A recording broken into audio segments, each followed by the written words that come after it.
Dito tayo sa ilalim. Yan, ilalagay ko sa 2 times speed. Yan. Hindi na natapos. Yan. So, una, ayusin natin tayo.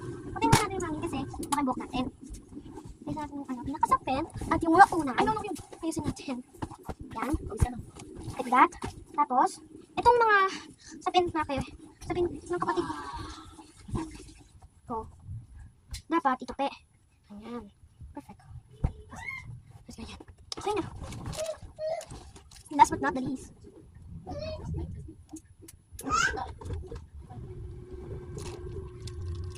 Okay na. Look at that. Look at this. So pretty. Like that. So, nangsaas tayo ng kama.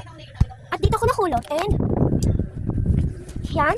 Tapos, ito yung pen ko. Tapos ito yung pen display. I mean, marker. And, yan. Perfect. Look at this. Bye-bye. Wait for part 15 or 16. Bye-bye.